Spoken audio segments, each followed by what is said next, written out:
Hey guys, my name is Akhil Kothari and welcome to Scene क्या है।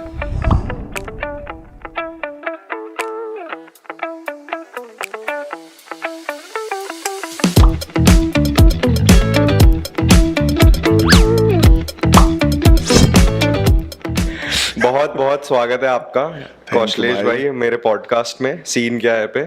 कौशलेश भाई is historian, student of history, not student of history, and ये अपना Hindu cafe के नाम से एक पेज चलाते हैं इंस्टाग्राम, यूट्यूब और फेसबुक पे। आज हम कुछ कंट्रोवर्शियल बातें करेंगे, कंट्रोवर्सी के अंदर पढ़ेंगे थोड़ा।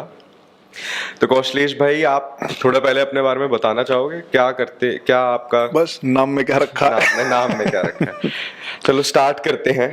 हाँ, जो हम आज की कंट्रोवर्शियल बातें करने वाले हैं, थोड़ी हिस्ट्री पे, कास्ट पे, एजुकेशन पे, फेमिनिज्म पे, पेट्रियार्की पे टॉपिक्स। तो कई सारी कंट्रोवर्शियल बातें हो जाएगी, वोक लोगों पे, ठीक। तो पहले मैं आपसे स्टार्ट करना चाहता हूँ कि आजकल बहुत बोला जाता है कि इंडिया की हिस्ट्री डिस्टॉर्टेड है, हमें डिस्टॉर्टेड हिस्ट्री पढ़ाई जाती है, बताई जाती है। क्यों ऐसा कहा जाता है?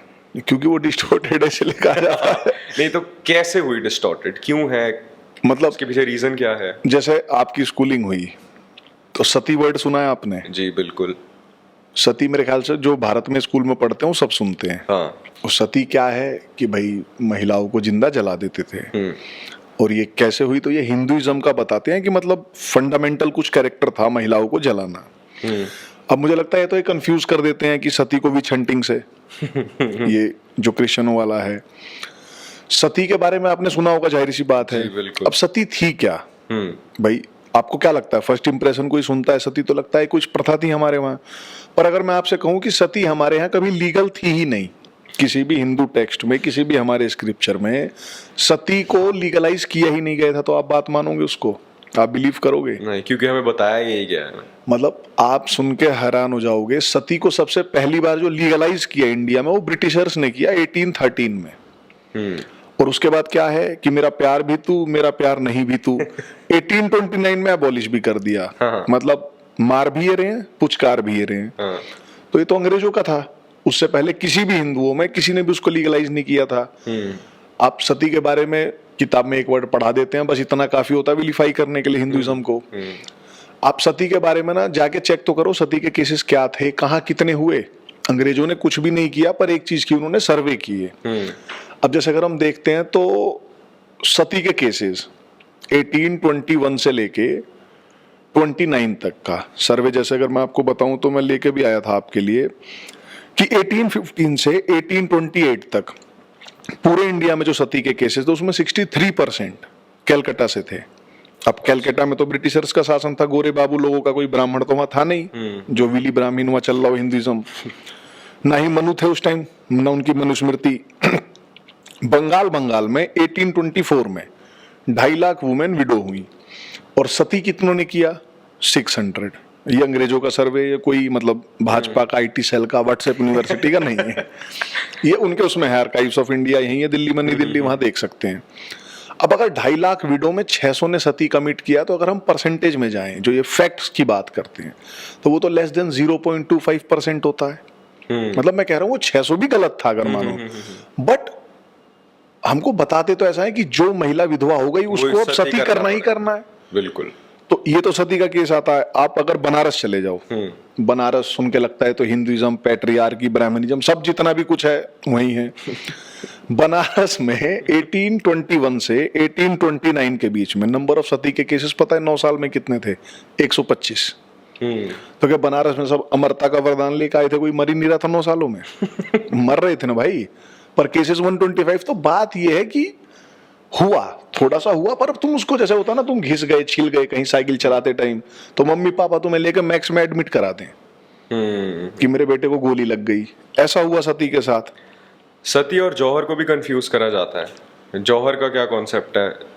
जौहर का के बाद जो बोला जाता है, जौहर का कॉन्सेप्ट क्या है कि मतलब, हाँ, सती और जौहर जो आपने पूछा, आप तो घर पे खाना खाते होंगे, मम्मी बनाती होंगी या मेड आती होगी। हम बैचलर्स हैं, हम खुद बनाते हैं। तो कई बार तवे से हाथ टच हो जाता है, तो वो जो एहसास होता है वो लगता है कि मतलब धरती पे ना दोबारा तवा टच ना हो, बाकी कुछ भी टच हो जाए। तो मतलब मैंने एक दिन इसको फील किया, मेरे पे तवा टच हो गया, तो मैंने सोचा यार कि इतना सा जला तो ऐसी तैसी हो गई। अब इमेजिन करो कि कोई खुद को सेल्फ इमोलेट कर ले बर्निंग फायर में। अगर किसी को मरना है तो मरने के तो 36 तरीके हैं। मतलब भाई तुम पानी में डूब जाओ, तुम फांसी लगा लो, मैं यहाँ किसी को सुसाइड का आइडियाज नहीं दे रहा, कहीं कोई सा मर जाए तो कहीं हमने पॉडकास्ट में सुना था अखिल के, पर बहुत सारे तरीके हैं। उसमें सबसे ज्यादा जो मतलब पेनफुल है वो आग में जल के है। तो आग में जल के क्यों चुना? तो आपको सती पढ़ाते हैं पर जौहर नहीं पढ़ाते। जौहर तो ये मूवी बनी थी, वो पद्मावत उसने बनाई थी संजय लीला भंसाली ने, तो थोड़ा बहुत पता लग गया, नहीं तो वो पता भी नहीं लगता लोगों को ज्यादातर। तो फिर इसमें पढ़ते पढ़ते पता लगा कि भाई एक ना वर्ड होता है नेक्रोफीलिया जी। उसका अगर आप गूगल में सर्च करेंगे, इसी को आज की डेट में रिसर्च मानते हैं बहुत बड़े के जितने भी हैं ये वोक्स, गूगल पे देखा था मैंने। तो नेक्रोफीलिया का आता है having sex with dead bodies, यानी मरे हुए लोगों के साथ सेक्स करने को नेक्रोफीलिया कहते हैं।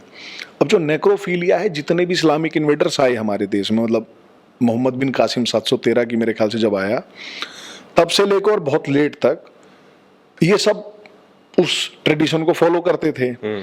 तो मरने के बाद भी जैसे क्या करते थे, एक साका होता था, जौहर और साका। साका क्या होता था कि बेसिकली जो राजस्थान में राजपूत थे, जब आर्मी सामने होती थी दुश्मनों की, तो ये लोग केसरिया बाना पहन के निकलते थे कि हम या तो जीत के आएंगे या बलिदान हो जाएंगे। Going back was not the option. अब जब मर्द तो साका करेंगे, तो महिलाएं क्या करेंगी? तो मतलब अब भाई हमारे घर का पति मर गया, हमारा मर्द मर गया, तो अब तो वो आएंगे लुटेरे, तो हमको सेक्स स्लेव भी बनाएंगे, बनाते ही थे ये। तो क्या करें? तो भैया हम मर जाते हैं, मरने के बाद भी हमारी बॉडी को डिफाइल कर देंगे, तो उसके लिए हम जल के मरते हैं कि जब ये इस्लामिक आर्मी घुसेगी किले में तो उनको सिर्फ राख मिलेगी। अब लोगों को लगेगा कि ये तो कैसे, मतलब ये झूठ बोल रहे हैं। बेसिकली सच क्या है आज की डेट में? झूठ लगता है। आप सारे फैक्ट्स चेक कर सकते हो जो भी हम बातें कर रहे हैं। मतलब आप चेक नहीं, जैसे एक ना वो कश्मीर फाइल्स में ही बोला था कि सच इतना ज्यादा सच है कि झूठ लगता है। सही बात है, सही बात है। डाइजेस्ट भी नहीं होता, डाइजेस्ट नहीं होता। हाँ। अब नेक्रोफीलिया पे क्योंकि हमारा ब्रेन वॉश उस तरीके से करा गया है, मतलब वो होता ना एक स्टेमिना होता है कुछ पचाने का। अभी जितने भी हैं ये शहरी जितने भी लोग हैं, वोक, आप इन्हें हाँ वोक ही मान लो। ये वोक, वोक बहुत यूज होएगा वर्ड। हाँ, ये तो वीगन हो गए हैं मेरे ख्याल से, तो ये कुछ पता नहीं। आप इन्हें जैसे एक गिलास देसी गाय का दूध पिला दो, इनको दस्त हो जाएगी। इन पर नहीं पचेगा। तो सच को ना झेलने के लिए भी पावर चाहिए, अब वो बूस्ट पीने से नहीं आती। सही बात है। तो ये होता है। अब इजिप्ट की मेरे ख्याल से पार्लियामेंट में नेक्रोफीलिया को लीगलाइज करने के लिए बिल आने वाला था। ये 10-15 साल पहले की बात है। इजिप्ट ही था मेरे ख्याल से, अगर मैं गलत हूं तो मैं आपको उसमें बता दूंगा, एग्जैक्ट कंट्री का नाम मेरे ध्यान से उतर रहा है।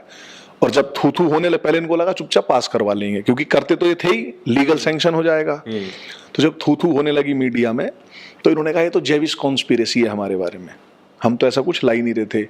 तो लोगों को लग रहा हो कि ये पहले की प्रथा थी। तो अभी 10-15 साल बहुत ज्यादा दिन तो हुए नहीं। एक जिहादी साइकोपैथ करके बुक है जेमी ग्लेजोव की, आप उसे पढ़िए, उसमें दे रखा है आपका बगल में देश है वेस्ट पंजाब, पाकिस्तान के अंदेसी तो वही है ना भाई, नहीं ऑफेंड हो जाएंगे, हिंदी बोल रहे हो। वहां पे हाई कोर्ट की रूलिंग, आप सिंपल गूगल करो Pakistan high court ruling on ऐसे कुछ करके, तो वहां कोई अगर जवान लड़की मर जाती है 10, 12, 14, 18 साल की, तो उसके घर वाले 7-10 दिन उसकी ग्रेव की रखवाली करते हैं कि दफनाने के बाद भाई, मतलब कई केसेस आए हैं। मतलब ये अगर जैसे भाई लोग कितना भी विलिफाई करें, मतलब भाई एक कम्युनिटी को कि ये बहुत बुरी कम्युनिटी है, बट वो इन्वेंशन करने वाली भी कम्युनिटी है। अगर कहें तो उसको रिलीजन में वो आइंस्टाइन है। रिलीजन का वो आइंस्टाइन है। जैसे उन्होंने सोचो मरे हुए आदमी में भी नेक्रोफीलिया खोज लिया, पीडोफीलिया खोज लिया, तो ये सब है उन लोगों का जो चलता आया है। अब यही चीजें हमको बता दो, आपको स्कूल में कहाँ पढ़ाई गई? आप भी डीपीएस से पढ़े, मैं भी छोटे मोटे इंग्लिश मीडियम से ही पढ़ा। स्कूल में तो हमें हिस्ट्री के नाम पे सिर्फ यही नेक्रोफीलिया करने वाले जो थे मुगल एम्परर्स हमारे, उन्हीं के बारे में पढ़ाया गया था। ग्लोरी टू अकबर बाबर, यही मुगल। हिस्ट्री में हमें क्या, हिस्ट्री किस नाम की हिस्ट्री पढ़ाई जाती है? कुछ मतलब हिस्ट्री मतलब शुरू क्या होती है? हिस्ट्री इंडिया की शुरू होती है कि एक इन्वेजन हुआ, वो झूठ है। जो आर्यन इन्वेजन है, ये थ्योरी मतलब शुरू हुई, उसके बाद अंग्रेज लेके आए अपना वो जस्टिफिकेशन करने के लिए, खैर, क्योंकि उनको संस्कृत से सुप्रीम कोई भाषा, मतलब उनकी यूरोपियन लैंग्वेज से सुप्रीम कोई लैंग्वेज हो सकती है, बिलीव नहीं हुआ, तो उन्होंने एक बना दिया कि भाई आर्यंस थे, बाहर से ही आए थे, संस्कृत बोलने वाले भी। तो होता है ना भाई कि मेरे पापा के पास भी कंप्यूटर है, तो ये ऐसा किया इन्होंने। फिर रोमिला थापर है एक, उसके नाम के आगे 4 हाथ का वो लगाते हैं डिस्क्रिप्शन, मतलब वो एडजेक्टिव्स, कि eminent legendary professor emeritus Romila Thapar, मुझे लगता है वो कहीं की राजदूत आ गई, एम्बेसडर। और वो इतनी इंटेलेक्चुअल है कि वो कहती है कि युधिष्ठिर ने नॉन वायलेंस की इंस्पिरेशन बुद्धा से ली थी। अच्छा। ये जिसको शक हो आप चेक कर लो, वो मिल जाएगा यूट्यूब पे। तो रोमिला थापर जो सरगना है इस गैंग की, उसने आईआईटी में बोला कि क्या फर्क पड़ता है वेदर आर्यंस इन्वेडेड और दे माइग्रेटेड, मतलब अब इन्वेजन वाली थ्योरी माइग्रेशन की हो चुकी है, तो ये हमको पढ़ा देते हैं। उसके बाद फिर अशोका आ जाता है, उसके बाद अकबर आ जाता है, फिर चाचा नेहरू आ जाते हैं, खत्म हिस्ट्री। खत्म हिस्ट्री, यही लिटरली यही पढ़ा है। नहीं, द प्रिंट में आर्टिकल था कि भाई इंडिया की हिस्ट्री इन 3 लोगों के बिना इनकम्प्लीट है। इनडायरेक्टली वो ये कहना चाहता था कि इन 3 लोगों के बिना, मतलब इन 3 लोगों से ही हिस्ट्री बनी है। तो एंशियंट के अशोका हो गए, मिडीवल के जिले इलाही अकबर बादशाह, और उसके बाद वाले लास्ट वायसराय थे चाचा नेहरू। तो ये हमारी हिस्ट्री पढ़ाते हैं, इतना ही पढ़ाया भाई, इतना ही है।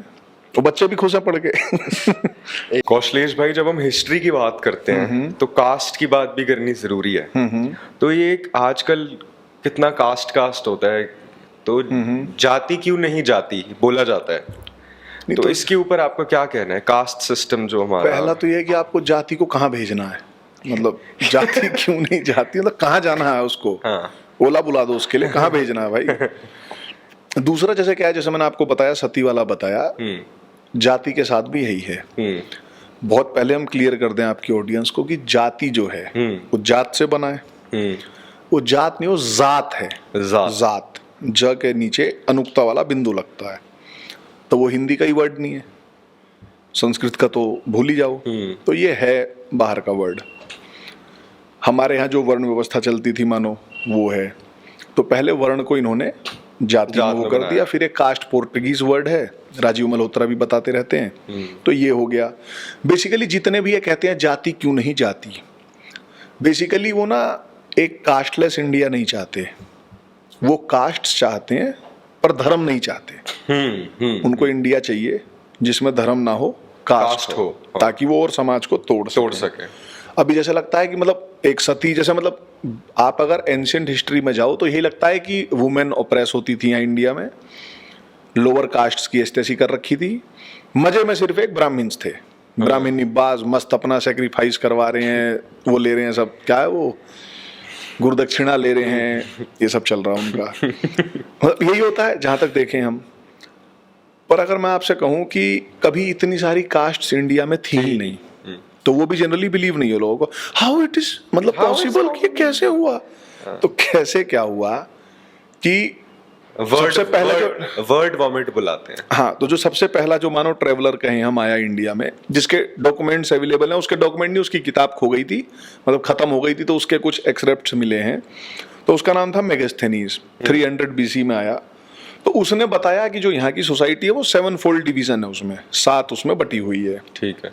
फिर ह्यूएन सांग आया 600 AD में, 650 AD में, तो उसने बताया बेसिकली 4 मेन कास्ट्स हैं। फिर अलबरूनी आया 1973 इसके अराउंड में, उसने भी बताया 4 मेन कास्ट्स हैं इंडिया में। तो आप देखो कि एक 7 बता रहा है, 2 4 बता रहे हैं।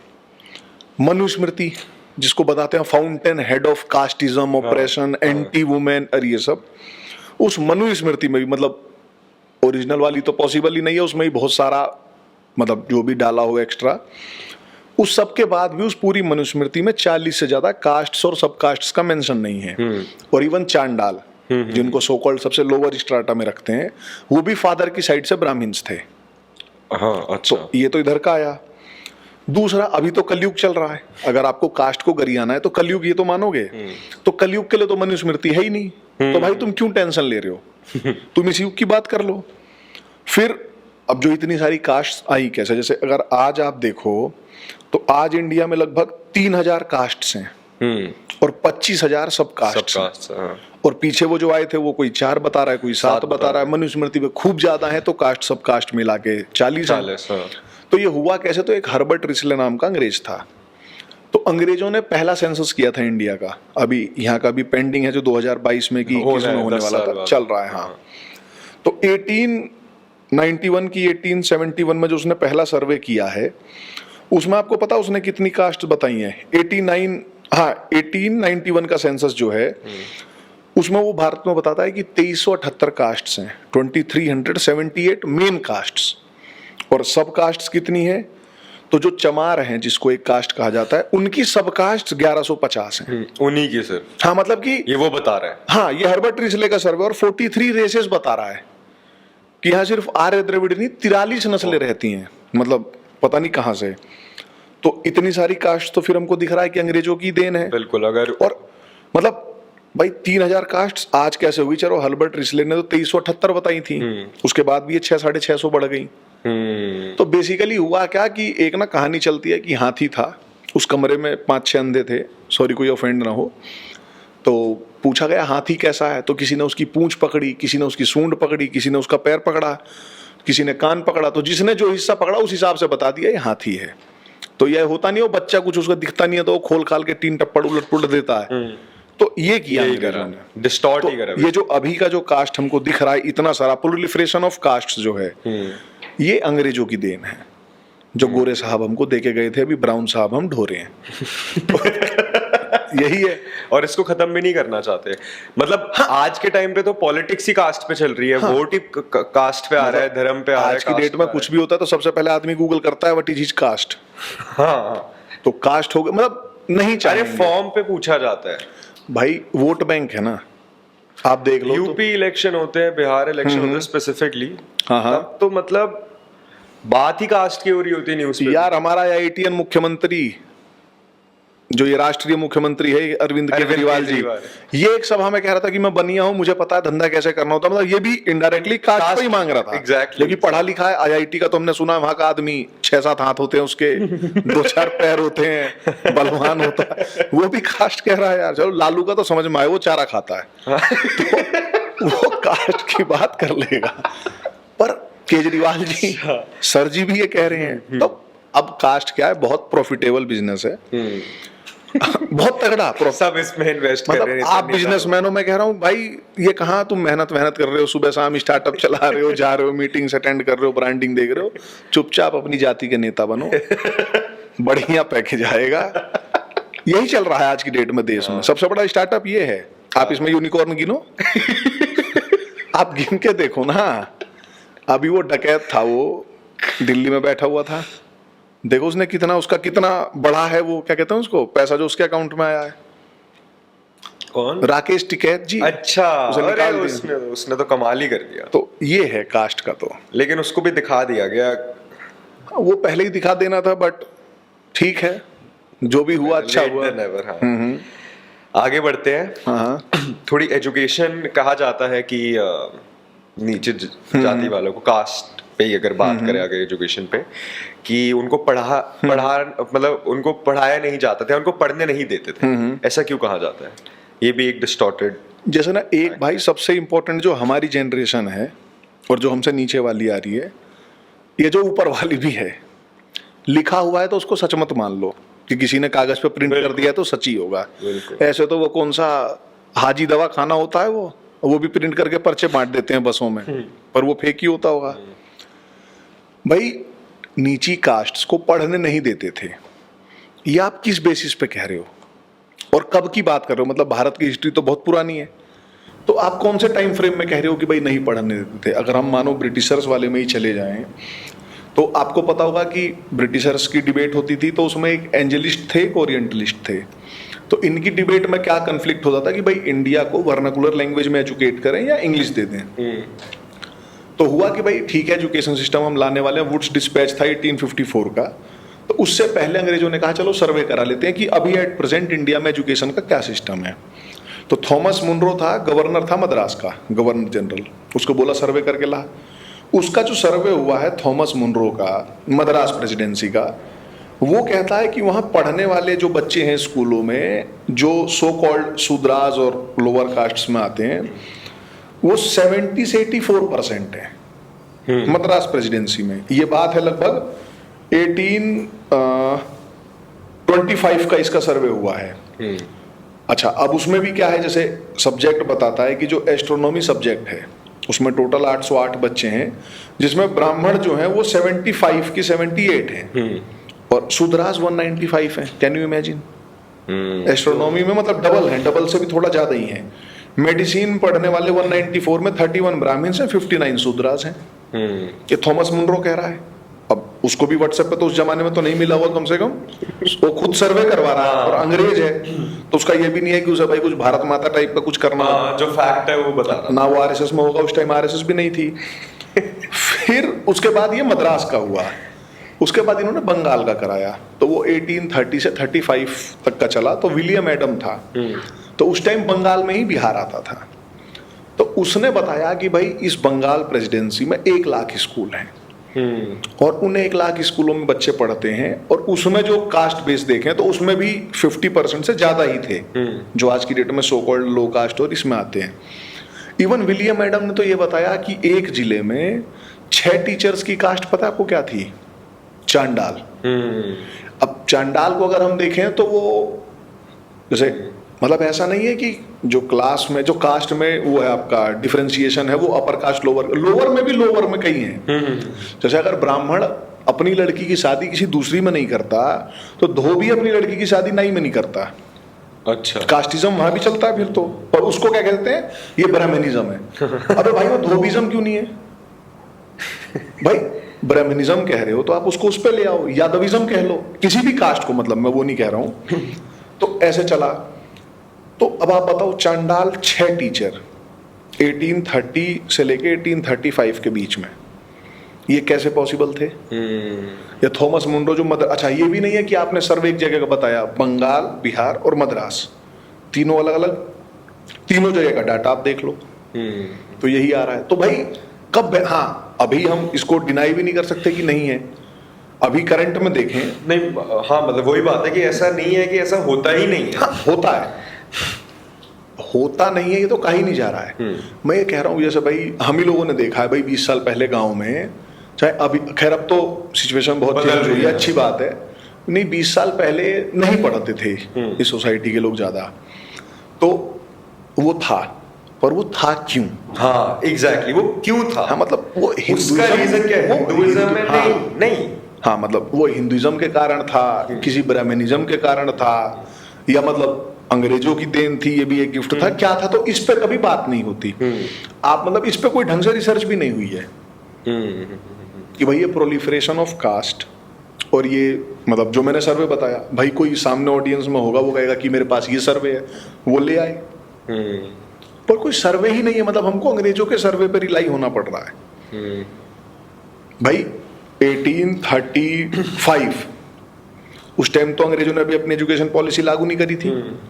17th सेंचुरी तक इसमें दे रखा है कि 17th सेंचुरी तक, जैसे कहते हैं ना कि भाई ब्राह्मण पूजा पाठ, क्षत्रिय युद्ध लड़ेगा, वैश्य व्यापार करेगा, शूद्र मतलब लोअर कास्ट हो गई।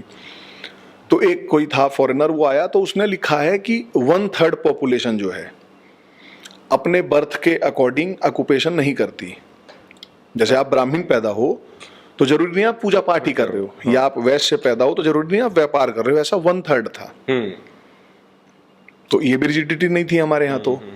तो ये वही रहा ना कि एक टाइम पर अंग्रेजों ने कुछ किया, उसके बाद उसको कंटिन्यू कर लिया गया। बिल्कुल, उसके बारे में ढंग से बात नहीं हुई, कंटिन्यू कर लिया गलत तरीके और उसको गलत आगे ले गए। मतलब कि भाई जैसे पापा के टाइम पे ये शुरू हुआ, तो पापा ने बेटे को नहीं बताया कि देख बेटा तेरे दादा के टाइम ये सिस्टम था, और फिर उसके बेटे को पता ही नहीं था कि ऐसा सिस्टम था, तो वही चलता है, तो वो पापा का देखा देखी करता आया। तो ये है इसका कास्ट का। अगला मैं आपसे पूछना चाहूंगा, जो ये डिस्टॉर्ट करा गया, जो हमारी हिस्ट्री को, जो हमें गलत चीजें पढ़ाई जाती है, बताई जाती है, और प्रोपेगेंडा आप एक तरीके का आजकल बड़ा वर्ड है Narendra Modi propaganda, BJP propaganda, IT cell propaganda, RSS propaganda, अब ये नया है ये। अच्छा, मैंने कल स्टोरी डाली एक उसकी रणदीप हुड्डा की जो मूवी आ रही है, हाँ, सावरकर जी पे। मतलब मेरे ही कितने दोस्तों ने ऐसी बातें लिखी मुझे कि मैं तो हिल गया। अरे भाई, आपको जब जो चीज पता नहीं है, आपने न्यूज पढ़ ली, आपने जाके दिल्ली के किसी क्लब में 4 इंटेलेक्चुअल वोक लोगों से बातें कर ली, सूडो इंटेलेक्चुअल, जिन्होंने आरएसएस को 4 गालियां निकाल दी, सावरकर को उन्होंने बता दिया कि ये तो टेररिस्ट थे, जो भी। आप जब तक किसी चीज के बारे में खुद नहीं पढ़ रहे हो, जब तक आप खुद किसी चीज को, मैं आरएसएस में रहा हूं तो मैंने एक्सपीरियंस करा है वो, मैं भी तो इस सूडो इंटेलेक्चुअल सोसाइटी में ही पला बड़ा हूँ, सच बात है, it's a fact, privileged society. लेकिन मैंने आरएसएस एक्सपीरियंस करा तो मैं उसके बारे में बोल सकता हूँ। आप बिना एक्सपीरियंस करे गालियां निकाले जा रहे हो, बकवास करे जा रहे हो, ये मतलब नहीं तो ये आपको लगता है ना कि पढ़ना लिखना होता है, चीजों को जानना होता है, भाई सामने वाले के लिए फीलिंग्स ही फैक्ट्स हैं। Coming back to my question, जो मैं बात आपसे पूछ रहा था कि ये डिस्टॉर्टेड हिस्ट्री इंडिया में आई कहाँ से? हमें जो कह लो कि गलत चीजें पढ़ाई जाती है, वाई? पहले तो जो आपके जो दोस्त हैं इंस्टाग्राम में आपको दुखी कर रहे हैं, उन्हें घर बुलाओ, 1 घंटा लाइट बंद करके एसी बंद करके बैठा दो, 1 घंटे में नाच जाएंगे, bro what is this bro, inverter चला ब्रो, जनरेटर चला ब्रो। सावरकर दुनिया के पहले ऐसे क्रांतिकारी थे जिनको 2 बार लाइफ इम्प्रिजनमेंट की सजा मिली थी। और वो सजा जो मिली थी ना, वो किसी बढ़िया एसी वेसी चल रहा है, एलईडी टीवी चल रहा है, नेटफ्लिक्स एंड चिल वाला नहीं था। उनका जो कारावास था ना, उसमें आपने देखोगे सरसों का तेल जो होता है वो बैल पीसता था कोल्हू में, वहां पे बैल के बदले जो ये स्वतंत्रता सेनानी होते थे उनको लगाया जाता था, और उसको नापते थे, उसका वजन, तेल का वजन वो किया जाता था, और अगर वो कम होता था तो कोड़े मारते थे। वो जेल ऐसी थी कि उसका रिकॉर्ड था, वहां महीना 2 महीना में कोई ना कोई मर ही जाता था, वहां रहा था वो आदमी। और फिर जैसे क्या है ना कि सावरकर के बारे में बोलने का मतलब है कि कोई स्ट्रीट अर्ची ना वो थूक रहा है, उसके मुंह पे ही गिरेगा। इससे फालतू मतलब जो भी है, मतलब वो आपका दोस्त ही नहीं, मेरे भी ऐसे हैं, मतलब क्या है, वोक्स भरपूर हैं अभी की डेट में, मेजोरिटी हो गए। अगर आप बात करो ना 100 में, मेट्रोज में तो मेजोरिटी हो, आइडेंटिफाई करते हैं खुद को वो वोक भी एक जेंडर ही हो गया अगर देखें तो। हिम हिज शी हर, यार ये जब चलता है, मतलब सावरकर के बारे में यार इनकी हिम्मत कैसे हो जाती है। मतलब सावरकर भाई वो सिस्टम उसका जान रहे हैं लोग, मतलब उनको अगर कहानी सुना दी जाए ना सावरकर की तो इनकी रूह कांप जाएगी यार, ब्रो कितना पेनफुल था। फिर जो दूसरा आपने बोला, coming back on your question, कि भाई शुरू कैसे हुआ डिस्टॉर्शन, इसके पीछे हिस्ट्री क्या है? तो भाई जैसे मैं ऐसा मानता हूँ, ये मेरा मानना है, जरूरी नहीं सब मानते, मुझे ऐसा लगता है कि ब्लफ होता है, गेम खेलते हैं जब ताश वाला, एक ब्लफ मास्टर मूवी भी आई थी, तो मुझे लगता है कि 15 अगस्त 1947 को सबसे बड़ा ब्लफ हुआ हमारे साथ। हमको बता दिया गया we are a free country. उसके बाद से हम लोगों ने क्या किया कि हर साल 15 अगस्त का इंतजार किया कि 2 समोसे 2 लड्डू और तिरंगा लहरेगा, वहां थोड़ा डांस वांस गाएंगे और कुछ देशभक्ति गाने चल जाएंगे। इतना ही चला हम लोगों का, क्योंकि पावर जो है, फ्रीडम किसको मानोगे आप, आपकी सोल तो फ्री हुई नहीं। भाई पहले ब्रिटिशर्स राज कर रहे थे, उसके बाद 27 जो उनकी कंक्यूबाइंस के बच्चे थे उन्हीं के पास आई। तो अब जैसे एक आरसी मजूमदार हुए जी, ढाका यूनिवर्सिटी के वाइस चांसलर थे, और उनके पास इतनी डिग्री थी ना कि जितनी आज की डेट में बहुत कम लोगों के पास होती है। वो वास्तव में पढ़े लिखे आदमी थे, 1888 में बॉर्न हुए, तो आप समझ सकते हो कि बहुत पुराने हुए। इंडिया में देखें तो फ्रीडम मूवमेंट जो बहुत ज़्यादा एम्फेसिस देके पढ़ाया जाता है हमारी बुक्स में, वो 1905 वो बंगाल का जो पार्टीशन हुआ, स्वदेशी मूवमेंट, यहाँ से। तो स्वदेशी मूवमेंट के टाइम पे आरसी मजूमदार लगभग 17 साल के थे, और पहले 17 साल का जो होता था बच्चा वो मर्द होता था। आजकल अभी तो 40 साल वाला भी वाल्ट डिज्नी का वो देख रहा है। नल्ले नहीं, मतलब पहले आप अपने पापा से पूछना, वो बच्चे थे, फिर डायरेक्ट वो उनकी शादी हुई। ये वाली जो हमारी एज है ना, जो 20 साल का इतना बड़ा हो गया वो सिस्टम कि 20 साल तक बच्चा है, फिर 20 से 40 अभी बाबू पढ़ाई कर रहे हैं, तैयारी कर रहे हैं, वो वाली नहीं थी। तो he was man with capital M, जो अभी नहीं मिल रहे हैं। तो उन्होंने फर्स्ट हैंड एक्सपीरियंस किया था फ्रीडम मूवमेंट को। तो जब देश आजाद हो गया, खैर जो भी झंडा उंडा फहर गया, तो भाई ने चिट्ठी लिखी कि यार हिस्ट्री लिख लेते हैं इंडिया की। तो ये सरकारी काम होता है, आपका भी काम पड़ता होगा बाबुओं से। बिल्कुल। तो 1948 का जो उनका प्रपोजल था 1952 में एक्सेप्ट हुआ 4 साल में कि चलो हिस्ट्री लिख लेते हैं। तो भारत की पहली हिस्ट्री राइटिंग कमेटी बनी, उसके ही एडिटर बने। तो आपके जो फर्स्ट एजुकेशन मिनिस्टर थे उनका नाम बताओ आप मुझे, क्या था? मौलाना आजाद। पूरा बताओ। पूरा तो आपको पता होगा। देखो उनका पूरा नाम था अबुल कलाम गुलाम मुन्नीउद्दीन अहमद बिन खैरुद्दीन अल हुसैनी आजाद। अब सबसे इंटरेस्टिंग देखो क्या, ये बंदा गुलाम भी है, आजाद भी है। I love you as a friend. ना गुलाम आजाद दोनों हो गया। ये पढ़े कहाँ थे? तो ये मदरसे में पढ़े थे। ये कोई मतलब मैं पन में नहीं बोल रहा हूँ, और लिटरली उनके पास किसी स्कूल किसी कॉलेज की कोई डिग्री नहीं थी। और वो हमारे फर्स्ट एजुकेशन, हाँ, मदरसा पढ़े थे, वहाँ से सब सीख के आए थे। तो अब भाई एक तरफ है आरसी मजूमदार, उनके नाम के आगे मैं द लगा दूंगा, द आरसी मजूमदार, और एक तरफ है मदरसे में पढ़ा हुआ ये मौलाना आजाद। तो आरसी मजूमदार से कहा गया हिस्ट्री लिखो। तो दिक्कत क्या हो गई कि पढ़ा लिखा आदमी सच जानता, और वो सच जानते थे और वो बोल भी सकते थे। तो उन्होंने कहा कि भाई उनका कन्फ्लिक्ट हुआ बेसिकली हमारे फर्स्ट एजुकेशन मिनिस्टर के साथ। वो क्या था, 4 बातों पे। पहला, आरसी मजूमदार ने कहा कि जो इंडिया का फ्रीडम स्ट्रगल है वो 200 साल का नहीं है, वो 750 साल का है, 750 ईयर्स। मतलब अभी हमको क्या लगता है कि आज़ादी की लड़ाई तो अंग्रेजों वाली थी, तो उससे पहले जो शिवाजी लड़ रहे थे, जो पेशवा लड़ रहे थे, जो महाराणा प्रताप लड़ रहे थे, जो राणा सांगा लड़ रहे थे, राणा कुंभा लड़ रहे थे, जो नाग भट्ट लड़ रहे थे, ये किसके लिए लड़ रहे थे? फ्रीडम के लिए लड़ रहे थे। भाई फ्रीडम की लड़ाई हमारी अब की थोड़ी नहीं। हो तो जब मोहम्मद बिन कासिम ने पहला हमला किया देवल में, तो जो जाट राजाओं ने उसे मारा पेला पाला, जो राजा दाहिर से लड़ाई हुई उसकी, फ्रीडम स्ट्रगल तो तब से चल रहा है। भाई 1206 में दिल्ली सल्तनत बनी आपकी यहाँ दिल्ली में। दिल्ली कभी भी इतनी प्रोमिनेंट सिटी नहीं थी। 1206 में ये इतनी सी रही होगी, आज भी बहुत ज्यादा बड़ी नहीं है। पर इसको पोर्ट्रे कैसे किया कि ये राजधानी उस जमाने में भी हुआ। अरे मुगलों की राजधानी थी यार वो, भारत देश की राजधानी नहीं थी, कभी भी नहीं थी। तो ऐसा पोर्ट्रे कर दिया गया इसमें। तो भाई आरसी मजूमदार ने कहा कि वो भी फ्रीडम स्ट्रगल था। महाराणा प्रताप भी आजादी की लड़ाई लड़ रहे थे, क्योंकि वो भी इन्वेडर्स थे। तो मौलाना आजाद नाराज हो गया। फिर दूसरा उन्होंने कहा कि भाई मौलाना आजाद ये चाहता था कि हिस्ट्री जो लिखी जाए, मतलब गोदी मीडिया जैसे एक वर्ड चलता, गोदी हिस्ट्री लिखवाना चाहता था वो। उसने कहा कि भाई इसमें आप दिखाओ कि जो बहादुर शाह जफर हैं, उन्होंने फ्रीडम स्ट्रगल लीड किया 1857 का। अच्छा। तो आरसी मजूमदार ने कहा यार वो तो बुढ़ा हो गया था, वो मरने को हो रहा था, पेंशन पाई उसने अंग्रेजों से। और जो उसके सैनिक थे बहादुर शाह जफर के, उन्होंने दिल्ली में जो गांव थे उसमें हिंदू मंदिरों को तोड़ा। ये डॉक्यूमेंटेड है उसी टाइम का।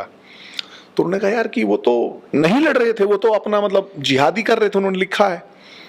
तीसरी गलती आरसी मजूमदार से हो गई, या कन्फ्लिक्ट जो हो गया उसके साथ मौलाना के, कि उसने ये कहा, एक चलता भी है कॉमन नैरेटिव कि भाई Hindus and Muslims lived peacefully, coexistence में रहे, सब बढ़िया चल रहा था, गंगा जमुनी तहजीब, कोई ईद पे सिवई खा रहा है, कोई कुछ खा रहा है, कोई बम फोड़ रहा है, सब मस्त चल रहा था।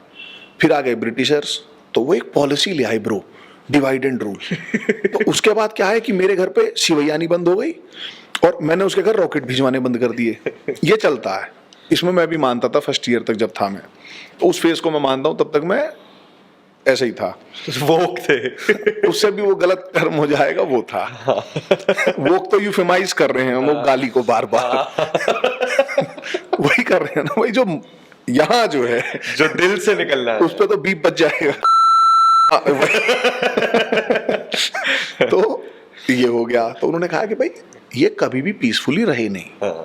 दिल्ली सल्तनत जब बनी तो कुव्वतुल इस्लाम मॉस्क है, जो कुतुब मीनार कहते हैं, वहां जाओ तो लिखता है 27 जैन और हिंदू मंदिरों को तोड़ के बना है। भाई जब कासिम आया तो देवल में, देवल टेम्पल टाउन होता था, उसने वहां 3 दिन बहुत तगड़ा प्लंडर किया, तोड़ा ताड़ा सब किया। जब वहां की कुल देवी पे हमला किया मंदिर पे, तो जाटों ने मारा उसे। फिर आप कहीं भी देख लो, आप सोमनाथ चले जाओ, सोमनाथ कितनी बार तोड़ा, आप मध्य प्रदेश में चले जाओ, ओरछा का किला सब ध्वस्त कर दिया जहां जगह, हम्पी, विरूपाक्ष मंदिर, ये सब मतलब कभी पीसफुली रहे नहीं। ये जो आर्म चेयर इंटेलेक्चुअल्स थे इंडिया के, जिन्होंने लाइब्रेरी में ही बैठ के लिख दी, वो भी एक दूसरे को ही कोट करके, पढ़ा भी नहीं, तो उनके लिए था। ये सब एक दूसरे को ही कोट करते हैं ना, आप बताते हो, वही आपस में, तू मेरी पीठ खुजला ले, मैं तेरी खुजला लूंगा। और एक गलती क्या हो गई कि भाई आरसी मजूमदार ने कहा कि भाई मैं जो नेहरू, बड़े नेहरू छोटे नेहरू दोनों, मोतीलाल जवाहरलाल और बापू गांधी, इन तीनों के रोल को क्रिटिकली एनालाइज करूंगा। अच्छा, आरसी मजूमदार ने, भाई उन्होंने देखा था इन सबको। हाँ, ऑफ कोर्स वो तो देख रहे थे। तो मौलाना आजाद ने कहा कि नहीं, जो मैं कह रहा हूं वो करो। आरसी मजूमदार ने कहा नो मीन्स नो, भाई जो मैं जान रहा हूं, जो हिस्ट्री है मैं वही लिखूंगा। कन्फ्लिक्ट हो गया, उनको उस कमेटी से ही बाहर निकाल दिया गया। तो ये था पहला हमारा जो डिस्टोर्शन, वो शुरू हुआ नवाब नेहरू और मौलाना आजाद के थ्रू। ठीक है, फुल फ्लेजेड। तो ये वाला हुआ। हाँ, इसके बाद फिर अब जैसे इनकी किताब तो मतलब लिखने का प्लान था वो वहां से हट गया। फिर आया कौन जिसने आपने कहा था ना वो हाँ लिखा था? अब जैसे क्या है कि किताबें लिखना इसी काम होता नहीं है। इंडिया में तो क्या है कि फ्री बिजली पानी का सुन सुन के लोग, सब कुछ फ्री होता है। इवन लोगों को लग रहा होगा ये वीडियो भी फ्री में बन रही है, इसके पीछे भी कितना पैसा लग रहा होगा भगवान जाने, आप जानो। तो अब आरसी मजूमदार स्कॉलर थे, ज्ञान था, पर लिखने के लिए कागज चाहिए, पब्लिशिंग का खर्चा। तो एक के एम मुंशी हुए, कंस्टिट्यूएंट असेंबली के सदस्य थे और बहुत बड़े विद्वान हुए। उन्होंने भारतीय विद्या भवन खोला दिल्ली में, मंडी हाउस, आप उतरेंगे मेट्रो स्टेशन तो वहां से पास है। तो उन्होंने आरसी मजूमदार को अप्रोच किया कि आप अपनी हिस्ट्री बुक्स लिखिए और मैं उनको स्पॉन्सर करूंगा भारतीय विद्या भवन से। तो आरसी मजूमदार ने 11 वॉल्यूम में हिस्ट्री ऑफ इंडिया लिखी। मतलब वो किताब ना हर पेज के नीचे रेफरेंसेस हैं, और मुझे लग रहा है आरसी मजूमदार की एक किताब में जितने रेफरेंसेस हैं ना, उतने जितने लेफ्ट के हैं ये डिस्टोरियंस, सबके मिला के इन सबको जोड़ दो, इनके बाहर वालों को ही बुला लो, उन सबको जोड़ दो तो भी उनसे डबल रेफरेंसेस आरसी मजूमदार की एक किताब में है। और रेफरेंसेस कौन से, ये ज्यादा मैटर करता है। रोमिला थापर कोट करेगी इरफान हबीब को, वो कोट करेगा बिपिन चंद्रा को, बिपिन चंद्रा करेगा सतीश चंद्रा को, सतीश चंद्रा करेगा डीडी कोसाम्बी को, फिर ये आपस में गोल गोल घूमते हैं। आरसी मजूमदार कोट करते हैं एन ए अकबरी, मासिर अलमगीर, तारीख फिरोज शाही, जो उस टाइम के ओरिजिनल क्रॉनिकल्स थे। किताब छप गई, क्योंकि पोटेंशियल जिसमें होता है, कैलिबर होता है, वो रुकता नहीं है। तो VKRV राव एक एजुकेशन मिनिस्टर हुए, तो उन्होंने देखा कि किताब अच्छी है तो इसका भारत की लगभग हर भाषा में ट्रांसलेशन हो, तो भाई ने चालू करवा दिया। इसी बीच आपने सुना होगा तो इंदिरा गांधी जो है, अभी की जो कांग्रेस कहते हैं कि आजादी की लड़ाई लड़ी, ये वो वाली नहीं है, ये पागल बनाते हैं।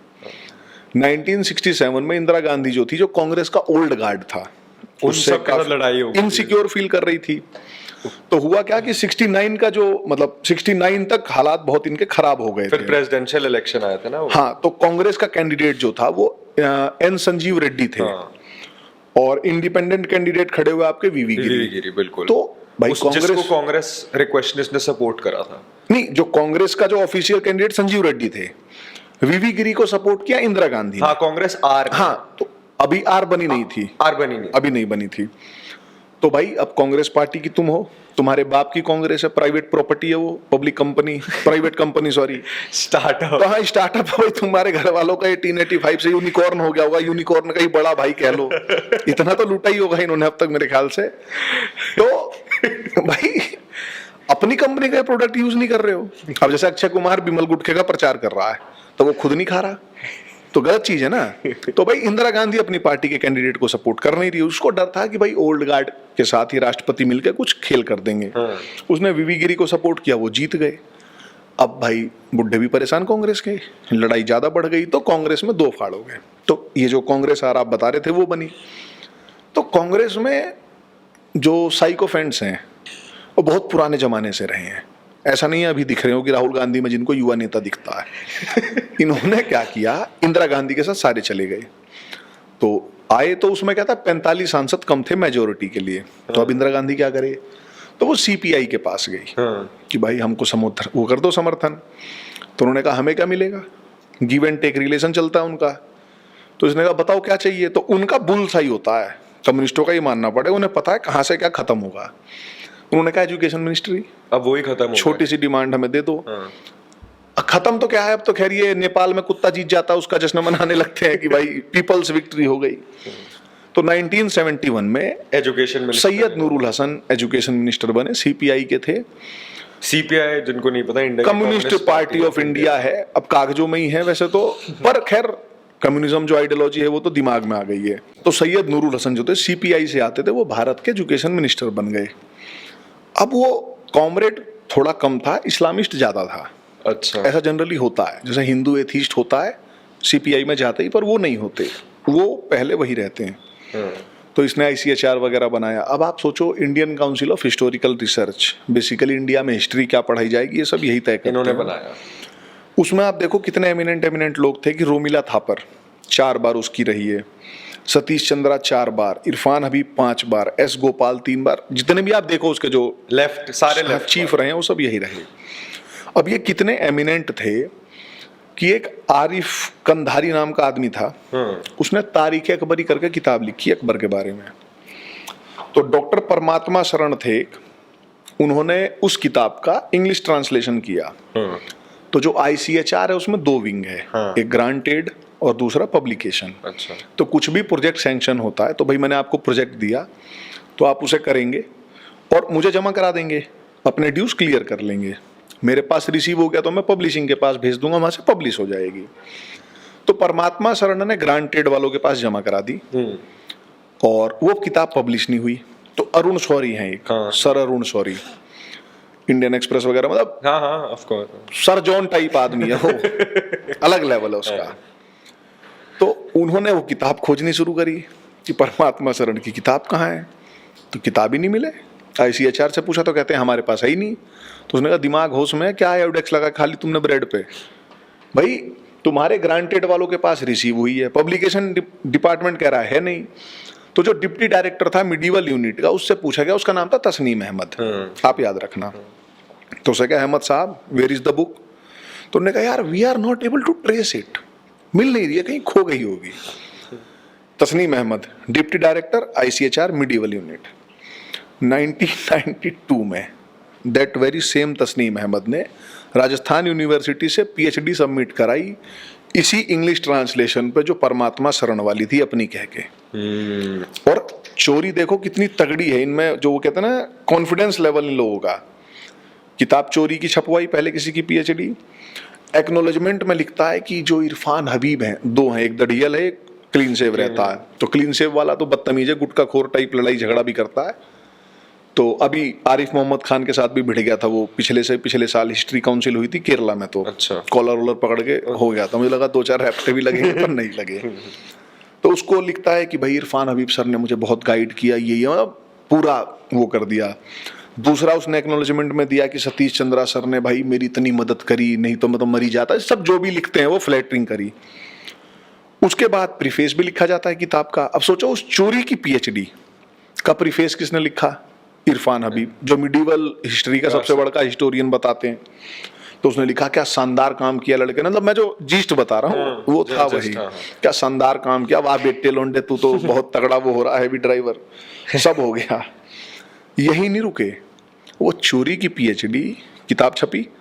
वो उस टाइम शंकर दयाल होते थे राष्ट्रपति भारत के, शंकर दयाल शर्मा, उनको देते हुए फोटो खिंचवाई और अपने ऑफिस में लगा रखी थी। तो ये इतने चोरी की थी जो, हाँ, तो ये इतने एमिनेंट लोग थे और इनकी पढ़ाई हिस्ट्री, इनकी बनाई ये सब ICHR में इन्होंने, मतलब भाई वो कहते हैं कहावत चलती है यूपी में थोड़ी कि इनके पेशाब से दिया जलता है, चिराग जलता है जो कहते थे, सॉरी चिराग है वो वर्ड। तो इन्होंने मतलब और किसी को आने ही नहीं दिया अल्टरनेट व्यू को, यही बैठे रहे ना, इनकी मोनोपोली। एक बात बताओ, इनकी मोनोपोली, इसके इलेक्शन होते हैं? नहीं, इलेक्शन कुछ सरकार चुनता है। नहीं, हाँ सरकार चुनती है, सरकार नहीं चुनती, बाबू चुनते हैं, ब्यूरोक्रेसी। तो ब्यूरोक्रेसी ने इन्हीं को ही चुन के इन्हीं से किताबें, हाँ, मतलब जैसे सरकार जैसे है, एजुकेशन मिनिस्टर थोड़ी नहीं चुनेगा भाई, उसने कह दिया कि भाई मेरे बंदे को फिट कर दो, कर देते हैं। तो ऐसे ये भरते गए ना। अब जैसे भाई रिकमेंडेशन पे होते हैं, कौन है इसमें सबसे बेस्ट जो डिस्टोर्ट कर सकता है इंडियन हिस्ट्री अभी भी है इंडियन, अभी भी है ना ICHR? हाँ अभी भी है। अब कौन है, who is leading it now? अभी तो मेरे ख्याल से एग्जैक्ट कौन चल रहा है उसका पता नहीं, बट बहुत ज्यादा मैं होपफुल हूं नहीं कि अभी भी। हाँ, मतलब जैसे क्या है ना कि भाई आप प्रोफेसर बन गए, मैं बताता हूँ, आप प्रोफेसर बन गए हाँ ठीक, आप हिस्ट्री के प्रोफेसर हो, मैं आया सर मुझे PhD करनी है, आप लेफ्टिस्ट हो हार्डकोर, तो PhD आपके अंडर में करनी है, तो मेरी थीसिस आप पास करोगे। अब थीसिस कौन सी पास होगी, जो आपके मनपसंद की होगी। तो PhD सारी किस टॉपिक पे होंगी, जो आपकी फेवरेबल, आपकी फेवरेबल मैं करूंगा, मैं प्रोफेसर लग जाऊंगा, तो मेरी भी ब्रेन वॉशिंग होगी। तो ये क्या चलता आ रहा है, विशियस सर्कल हो गया है, सिस्टम बन गया है। अब इसके लिए कुछ बहुत बड़ा कुछ करा जाए, कुछ ऐसा टूटे। क्या आपको लगता है जो भी हमारी न्यू एजुकेशन पॉलिसी आई है उससे कुछ चेंज होने वाला है हमारे? अब आई एम अज्यूमिंग हमारी हिस्ट्री हमें अच्छी, देखो something is better than nothing वाली बात है। अच्छा, क्योंकि मैं थोड़ा, ये मेरा थोड़ा व्यू अलग लगे, बट मैं ये नहीं मानता कि स्टेट को हिस्ट्री राइटिंग में होना भी चाहिए, क्योंकि सरकार तो हर 5 साल पे बदलती है, उनके ओपिनियंस के बारे में तो ये आपस में ही खेलते रहेंगे। लोगों को ये करना चाहिए कि भाई जो हिस्ट्री पढ़ा रहे हैं वो मान लो कि उस पर डिस्क्लेमर लिख दो यार, इतना ही कर दो कम से कम, कि जीवित, वो आता ना फिल्म के शुरू में कि जीवित मृत व्यक्ति से कोई संबंध नहीं है, बोले या गुटखा खाता है तो लिखते हैं गुटखा खाना हानिकारक है, या मदिरा पान, हाँ, तो लिख दो कि ये किताब में भी जो पढ़ रहे हो वो ज्यादा सीरियस मत लेना दिल पे, ये पेपर पास करने के लिए ले रहे हो, इतना करते हैं, बाकी लोग खुद जाने। यार हमारी जनरेशन वो है कि कॉलेज के पहले दिन कोई लड़की दिखती है तो शाम को बंदा इंस्टाग्राम पे ढूंढ लेता है, और वो बंदा हमसे कह रहा है कि हमको किताब नहीं मिल रही। मतलब क्या समझाया उसने हमें? तो ये है फंडा। सही बात है। तो होपफुली हमें हिस्ट्री ढंग की पढ़ाई जाएगी, किताबें बदलेगी जो अभी हमें पढ़ाया जा रहा है। नेक्स्ट मैं आपसे डिस्कस करना चाहता था, थोड़ा हम मॉडर्न एज पे आ जाते हैं, आज के जमाने में। आज के जमाने में अब डिस्टॉर्टेड फैक्ट्स होने लगे हैं, जो कहा जाता है इंस्टाग्राम पे और फेसबुक और व्हाट्सएप पे ही मिलते हैं ये वाले फैक्ट्स। तो अभी रिसेंटली एक सीए हुआ था, बहुत कंट्रोवर्सी हुई थी, हमारे शाहीन बाग में जाम कर रखा था साल भर। तो उस पे क्या कहना चाहोगे सीए पे? Why CA is right? CA सही क्यों है? सीए क्यों जरूरी है? सीए भाई इसलिए जरूरी है कि किसी लड़की का रेप हो जाता है उसके रिलीजन के कारण, किसी लड़की के बाप को मार दिया जाता है उसके रिलीजन के कारण, किसी लड़की के भाई को स्कूल में नहीं एडमिशन करने देते हैं रिलीजन के कारण। आपको शायद पता हो या ना पता हो, पाकिस्तान में मैं मिला हूँ लिटरली फैमिली से जो आई भी हैं वहां से। आपने वो ड्राइव भी तो करी थी ना? अभी भी करते हैं, वहां बच्चों को पढ़ाते हैं। लोग बताते हैं कि उनके घर में बेटी है, वो अड़ोसियों पड़ोसियों को पता नहीं चलने देते कि हमारे घर में बेटी है, क्योंकि पता लग गया तो वो उठा के ले जाएंगे। ये सिचुएशन है, हिंदू वहां फेस कर रहे हैं भाई। 1947 तक भाई ये वेस्ट पंजाब था, वो ईस्ट बंगाल था, यही तो था। तो झटके से आप लोगों ने एक अपना एग्रीमेंट कर लिया कि ठीक है भाई, मुझको भी प्रधानमंत्री बनना है, तुझको भी बनना है, तो वहां का बन जा, मैं यहाँ का बन जाऊं, ऐसी तैसी लोगों की हो गई। तो उस टाइम पे हुआ था एक नेहरू लियाकत पैक्ट साइन हुआ था कि भाई हम अपने वहां की माइनॉरिटीज का ख्याल रखेंगे। तो पाकिस्तान में जितनी भी थी, जैसे रवीश कुमार कहता है कहां से पता लगा 17% थे, तो मैं कह रहा हूं 17 ही थे। 17% नहीं, 17 लोग ही थे टोटल, मानो माइनॉरिटीज। आज कितनी है? हार्डली एनी, 1 या 2, यही परसेंटेज में मान लो आप। तो भाई वो क्यों घट गई? हमने तो, हमारे यहाँ तो मेरे ख्याल से 6-7% जो थे, आज तो सरकार कहती है कि 16-17 है, बाकी लोग कुछ 25 बताते हैं, कोई 28 बताते हैं। मतलब हमने तो इन्हें सुबह, मुझे लग रहा है एक्सोटिक वेजिटेबल्स खिलाई हैं इनको, लाल पीली शिमला मिर्च और ब्रोकली डाल के, रात को बूस्ट हॉर्लिक्स दोनों मिला के दूध पिलाया है माइनॉरिटीज को, तो ये इतने बड़े हो गए हैं। वहां दिक्कत हो गई। अब भाई वहां किसी के साथ समस्या हो रही है, तो उनका होमलैंड क्या है? यही है भाई। मुस्लिम्स के 56 देश हैं, अंग्रेजों के भी होंगे, इससे फालतू ही होंगे। हिंदू लात खाएगा तो कहां जाएगा? एट द एंड भारत ही आएगा ना भाई। और ये जैसे लोगों को लगता है कि यार ऐसा नहीं होता होगा, तो मैं बता दूं आपकी ऑडियंस को कि पाकिस्तान जो है उसका जो पूरा प्लान है, उसका जो न्यूक्लियस है पाकिस्तान फॉर्मेशन का, वो उत्तर प्रदेश है। मतलब इलाहाबाद अधिवेशन में अल्लामा इकबाल, जिसने गाया था सारे जहां से अच्छा हिंदू, को गाते हैं, कई सारे गाते हैं, राइट विंग वाले भी गाते हैं, उसने पाकिस्तान का वो ब्रेन था, आइडियोलॉजिकल फादर। इलाहाबाद अधिवेशन में उसने एक डिमांड रखी कि भाई एक ऐसा कॉन्सेप्ट है पाकिस्तान। जिन्ना ने उसको पॉपुलराइज किया, किसके थ्रू? तो यूपी के मदरसों के मौलानाओं के थ्रू। अब उनको भी बहुत क्लियर था कि भाई जो पाकिस्तान मांगा जा रहा है वो यूपी तो जाएगा नहीं पाकिस्तान में। तो भाई मैं कह रहा हूं भाई खाना लाओ और मुझे ही नहीं मिलेगा। तो उनको फिर समझाया गया कि भाई तुम चिंता मत करो, तुम माइनॉरिटी में हो जाओगे ना भाई, पार्टीशन हो जाएगा तो वो भी माइनॉरिटी हो जाएंगे, तो तुम्हारा हम ख्याल कैसे रखेंगे कि वहां पे भी तो कुछ हिंदू माइनॉरिटी में होंगे। तो एक हॉस्टेज पॉपुलेशन थ्योरी है कि तू मेरे भाई को वहां मारेगा तो मैं तेरे भाई को यहाँ मारूंगा। तो वहां वालों ने तो हमारे भाई को मारा, हमने एक्सोटिक वेजिटेबल्स यही खिलाई। तो अब भाई उन लोगों के साथ ये हो रहा है, तो क्या किया जाए? अच्छा, ह्यूमन राइट्स जो कहते हैं उनके ह्यूमन राइट्स नहीं है। ह्यूमन राइट्स कमीशन और ये ह्यूमन राइट्स वाले डॉग्स हैं, डॉग्स है। हाँ, सही बात है। जब ये गायब भी हो जाते हैं, इनका भी प्रोपेगेंडा चलता है, इनका भी ये आप कह लो फेवरिज्म जिसको कहते हैं ना, नहीं तो कि एक साइड के ह्यूमन राइट्स अगर के लो रहे हैं तो वो न्यूज बना दो और दूसरी साइड अपनी मरवाने चले। नहीं, वो कहावत है ना कि हिंदुओं पे तो एक शायरी है कि हम आह भी करते हैं तो हो जाते हैं बदनाम, वो कत्ल भी करते हैं तो चर्चा नहीं होती। हाँ हाँ भाई ह्यूमन राइट्स वालों को वही है, कोठारी ने किसी को रैप्टा मार दिया, वो यूएन में चर्चा हो जाएगी। और यहाँ भाई पूरी फैमिली को खत्म कर दिया गया, पुलिस थाने में एफआईआर नहीं होगी। ये तो चलो हम इंडिया पाकिस्तान की बात करें, मैं तो शॉक हो गया अफगानिस्तान में जो हुआ। किसी एक हमारे वोक बंदे ने स्टोरी भी, ये स्टोरीज इनके लिए स्टोरीज है ना कि इनके वेपन स्टोरीज, वॉर बैटल, उनका बैटल फील्ड, इंस्टाग्राम स्टोरीज से बैटल करते हैं। तो कहाँ गए ये लोग? अफगानिस्तान में जब कुछ ये हुआ, वहां भी तो मुस्लिम्स ही थे जिनके ऊपर ये सब हो रहा था। कहाँ गए उस टाइम वोक लोग? मुझे ऐसा लगता है कि जो कावर्ड्स होते हैं, जो मीडियोकर्स होते हैं, जो सच नहीं बोल सकते, वो अपने लिए यूफिमिज्म खोजते हैं। तो खोजते हैं I am human right activist, I am liberal, I am फलाना, आई एम ढिकाना। तो इनसे हमें भाई जिसकी रीढ़ की हड्डी नहीं है तो उससे हम क्या ही एक्सपेक्ट करें? सही बात है। नहीं तो हमने देखा एरोप्लेन का पहिया पकड़ के जा रहे थे, मतलब आज तक बिजनेस क्लास, इकोनॉमी क्लास सुना था, ये व्हील क्लास पहली बार देखा।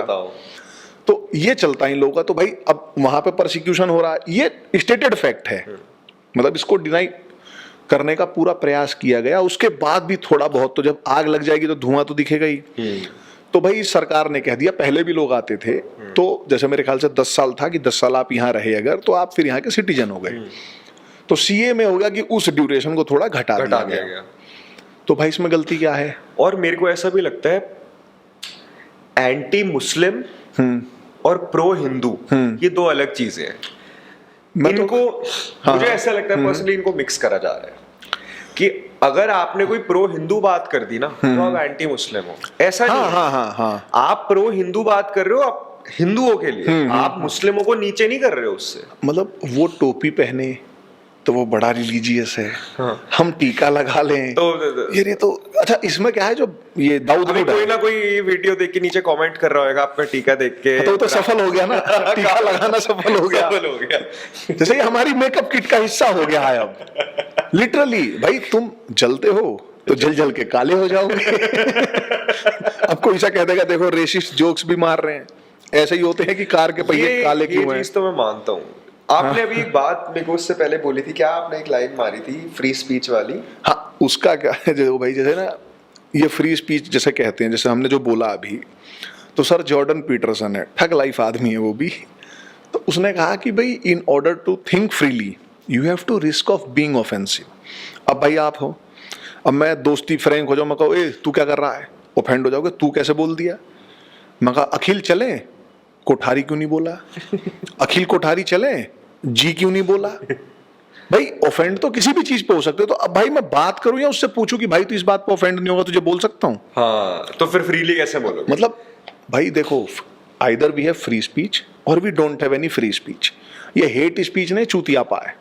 भाई हेट स्पीच कैसे तय करोगे? मतलब एक हम पढ़ते थे, वो पीएच वैल्यू नापने का था, तो लिटमस टेस्ट होता था, वो लाल पीला हो जाता था। तो भाई हेट स्पीच क्या है? भाई हेट स्पीच कैसे तय होगी, कौन तय करेगा भाई? और फ्रीडम ऑफ स्पीच का मतलब क्या होता है फिर? क्योंकि फ्रीडम ऑफ स्पीच का कॉन्सेप्ट क्यों आया था कि चर्च जो थी वो अपने अगेंस्ट को सुनती नहीं थी, तो वेस्ट में मूवमेंट चला कि वी वांट फ्री स्पीच, यानी फ्री स्पीच एक तरह से देखें तो it was freedom to offend. भाई that was basically free speech. अब इन्होंने उसको कर्टेल करना शुरू कर दिया। तो भैया अब फिर तो गुलामी चाह रहे हो हमसे, वो होगी नहीं। बाप दादा लड़े, हम भी लड़ेंगे। तो यही था इन लोगों का। सब ऊपर ऊपर की बातें, वुमेन राइट्स, ह्यूमन राइट्स, ये जिसका नैरेटिव जिसको मैच करता है ना, वो बात बोलता है। जहां उसका नैरेटिव उसके बात को मैच, उसके लिए अनकंफर्टेबल सिचुएशन है, वहां फिर वो बोलेगा ही नहीं। मतलब आजकल लोग इसी थ्योरी पे चल रहे हैं। वो क्या है ना, जैसे हमारे यहाँ क्या है कि ठोस चीज पे बात होती नहीं है। अच्छा क्या दिख रहा है, कूल क्या दिख रहा है, इस पे सारा जोर है। मतलब अति इतनी हो गई है कि सोचो अच्छा कूल दिखने के लिए ये चूतिया गोलगप्पे में ना वो चीज घिस रहे हैं, फैंटा मैगी बना रहे हैं। क्यों बना रहे हैं भाई? अलग दिखने के लिए। तो अब भाई अगर हम मतलब हम ये बोलें कि भाई सूरज जो है ईस्ट में उगता है, पूरब में, तो ये तो कॉमन है। अब कल को कहीं नहीं, सूरज जो है ना वो ईस्ट में नहीं उगता, वो 45 डिग्री धरो के उगता है, थोड़ा अलग है, अनकॉमन होना है। हाँ, तो कूल होना हो। तो अब क्या हो गया है कि common sense has become uncommon. हाँ, मतलब ये लोग कूल बनने के चक्कर में चूतिए बने जा रहे हैं। हाँ, मतलब भाई वोक दिखना, मतलब वो क्या है? वो फार्मर्स प्रोटेस्ट में उस पे भी आ रहा था। ये वोक वाला जो था ये वहां से भी बड़ा शुरू हुआ था, फार्मर्स प्रोटेस्ट से भी। घंटा इन्होंने एक भी बिल नहीं पढ़ा, तीनों तो छोड़ो, सीए नहीं पढ़ा था। वो जो है वो क्या नाम, फिंगर भास्कर क्या नाम उसका, स्वरा भास्कर। तो उससे पूछा था ना कि आपने वो पढ़ा है क्या स्वरा? तो कहती है हाँ मैंने पढ़ा है। तो बोला कहाँ लिखा है, दिखाई इसमें। तो उसका हो गया वो ठग लाइफ। वो भी कूल बनने के लिए करती है मुझे। सोचो वो इंटेलेक्चुअल है इनकी। हाँ, वो इनकी सारे इंस्टाग्राम की स्टोरियों वाले हैं ना, ये अपनी आइडियोलॉजिकल इंस्पिरेशन ड्रॉ करते हैं कि फिंगर मैम ने क्या बोला है इस टॉपिक पे, तो उस हिसाब से हम अपना वो तय करेंगे।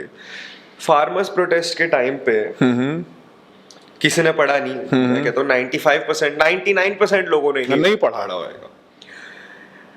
सब लोग लगे हुए कि मोदी ये, Modi no farmer no food, farmer no food, आप बैनर लेके खड़े हुए हैं। अरे इनको पता भी नहीं कि वो, जैसे मैं तो फूड प्रोसेसिंग बैकग्राउंड से आता हूँ, मेरे दोस्त है जो एग्रीकल्चरल बैकग्राउंड से आते हैं, तो हम तो ये डिटेल में एज एन इंडस्ट्री पढ़ते हैं कि हमारी सप्लाई चेन इस पे कैसे अफेक्ट होगी, क्या चेंजेस होंगे।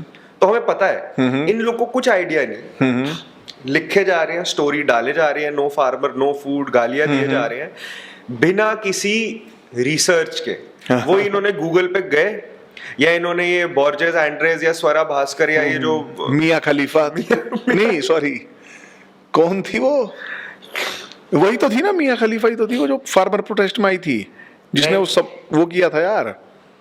नहीं नहीं नहीं नहीं नहीं, अरे भाई एक थी ना वो गोरी, एक तो रिहाना थी फार्मर। एक और थी भाई, ये कोई पॉर्न स्टार थी यार, मियां खलीफा ही थी। हाँ, उसने डाला टिकैत के टिकैत को रात भर नींद नहीं आई। मियां खलीफा मेरी सपोर्टर है। तो अब जो लोग मियां खलीफा, भाई ठीक है आप उसके फैन हो सकते हो अलग चीजों में, but being a fan of Mia Khalifa for her intellect, मतलब यार इतने बुरे दिन नहीं आए। हाँ, मतलब अजीब हो गया है। तो अब यही चल रहा है अब इंडिया में। हमारी वोक जनता है ना, मॉडर्न टाइम्स की अगर हम बात अभी कर रहे हैं, तो एक आ गया फेमिनिज्म। वो आजकल नया ट्रेंड है हमारा। ये जितने फार्मर बन रहे थे ना, इनसे कह दो धान कब बोते हैं, हाँ इनको नहीं पता, और गेहूं कब बोते हैं, इनको सीजन, इनको खारे कुछ नहीं पता। इन्हें भाई पालक, सरसों और चौलाई, इन तीनों में अंतर नहीं पता होगा। इनसे गेहूं का रेट पूछोगे ना, इनको वो तक नहीं पता होगा। या तुम इनसे पूछो गेहूं पेड़ पे उगता है, जमीन के अंदर उगता है, कहाँ उगता है नहीं पता इनको। इनका क्या है, ये सब ग्रोफर, मतलब ये कोई नाराज ना हो भाई, ग्रोफर अमेजन वाले ये सब ऑनलाइन मंगाने वाले हैं, स्विगी जोमेटो चल रहा है। इन्होंने खेत नहीं देखे, खेत इनको दिख जाता ना कि ट्रेवल करते रहे, oh my God farm farm farm, photo aesthetic आएगी। इनका ये स्टैंडर्ड है, मैं बहुत लिटरली जानता हूँ, मेरे साथ के भी बहुत हैं ऐसे चिलांडर जो घूमते हैं। अब भाई फार्मर बिल, टिकैत प्रोटेस्ट कर रहा था, भारतीय किसान यूनियन को ले आया था चौधरी महेंद्र सिंह टिकैत, जो इसके फादर थे। असली चौधरी वो थे और टिकैत भी वो थे, बाकी तो सभी डकैत हैं। उन्होंने पूरे जीवन जिस चीज की लड़ाई लड़ी, वही लड़ी किसानों को आजाद करो। देश आजाद हो गया, किसान आजाद नहीं है। आजादी मतलब कि भाई उसको फ्रीडम हो, अपना प्रोडक्ट कहीं भी बाय सेल करे, आप हो बिजनेसमैन हो। भाई अब मैं आपसे कहूं कि आपका जो चिप्स ब्रांड है, जो बेस्ट वगैरह चलता है आपका, कि भाई आपको फ्रीडम चाहिए ना कि जहां मर्जी वहां बेचूं, मैं मुंबई बेचूं, न्यूयॉर्क बेचूं, मैं लंदन बेचूं, जहां मर्जी वहां। अब मैं कह दूं नहीं बिकेगा तो मेरे घर से ही बिकेगा, मेरे फ्लैट पर सारा माल आएगा, वहां से फिर बिकेगा, तो वो ज्यादा ठीक है या कहीं भी बेचने की फ्रीडम ठीक है? कहीं भी बेचने की फ्रीडम। तो किसान को आजाद किया जा रहा था, बिल्कुल, और इन्होंने रोक दिया गया। हाँ, मतलब रोक दिया। बीच में बोलूंगा, द हिंदू कैफे पे वीडियो है फार्मर्स प्रोटेस्ट पे, 2 पार्ट है, 2 पार्ट। वो मैं नीचे लिंक डालूंगा। वो जो ये पॉडकास्ट देख रहे हैं जरूर वो वीडियोस जाके देखना, आपको पूरा का पूरा फार्म बिल यार आप उसमें कवर्ड। आप वीडियो ना भी देख पाओ तो अब तो क्या है 5G 4G आ गया है, जियो ने फ्री कर दिया है, डाउनलोड कर लो यार, 2.5-3 पेज से ऊपर का होता नहीं है, कुछ 7-8 पेज खूब जाता था वो, उसे पढ़ तो लो। नहीं, उसकी लैंग्वेज शायद, चलो लैंग्वेज वो है, वीडियो में आपने इजीली एक्सप्लेन ये मतलब ईविल बना दिया इन्होंने बिजनेस को, अडानी अंबानी को गाली बना दिया, स्वेयर वर्ड्स बना दिया है, प्रोडक्ट उनके यूज करते हैं, मतलब गाली भी उनको। इनसे कह दो कि तुम्हें माँ कसम है तुम पूरे दिन भर सिर्फ सरकारी प्रोडक्ट यूज करोगे। हाँ। कौन सा आपका दोस्त है जो एयर इंडिया में ट्रेवल करेगा, कौन सा है जो चिट्ठी भेजेगा पोस्ट से, जो ये स्पीड पोस्ट चलता है जो सरकार का, हाँ इनका चलता है, कौन सा ऐसा है जो सरकारी कंपनी के जूते पहनेगा। जूते तुम्हें जॉर्डन ऑन माई फूट चाहिए तुम्हें, है जॉर्डन क्या चलता है ये, इजी जॉर्डन है, इजी जॉर्डन ट्रेंड बन गया। हाँ तुमको ज़ारा और अरमानी और गुची है ये सब पहनना है, और तुम एडवोकेट क्या कर रहे हो, सब सरकारी कर दो, प्राइवेट वाले। अबे ज़ारा सरकार थोड़ी नहीं बनाती है, जॉर्डन सरकार थोड़ी नहीं बना रही हो, तो प्राइवेट बना रहा है। तो भाई इससे बड़ी हिपोक्रेसी क्या होगी यार। मुझे तो लगता है कहीं ना कहीं इसमें जेलेसी भी आती है, ये बन गया हम नहीं बने, मेरे को ऐसा लगता है ये भी। भाई जैसे देखो जेलसी नहीं, मतलब उसके लिए देखो मेहनत करनी पड़ती है, आप सुबह से लेकर शाम तक मेहनत करते हो तो आप कुछ कर पाते हो। वो बेसिकली इग्नोरेंस है, और वो ना ब्लिस है उनके लिए, वो उसमें मस्त है, वो एलाइस इन वंडरलैंड था ना, वो खो जाती है उसमें, घूमती रहती है।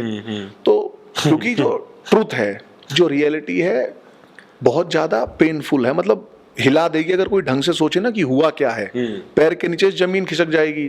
तो ये अपने एक लाला लैंड में अलग जी रहे हैं, खुश हैं, क्योंकि जब स्टोरी में सब हो जा रहा है, मोदी की सरकार गिरा दी, मोदी की सरकार बना दी, तो खुश हैं उसमें ही। हाँ, इनकी स्टोरी और पोस्ट डालने पे नरेंद्र मोदी डिसाइड करता है कि पूछता है भाई अब तो मोदी जी ने मेरे एक डिपार्टमेंट बना देना चाहिए भाई, मिनिस्ट्री ऑफ इंस्टाग्राम स्टोरीज।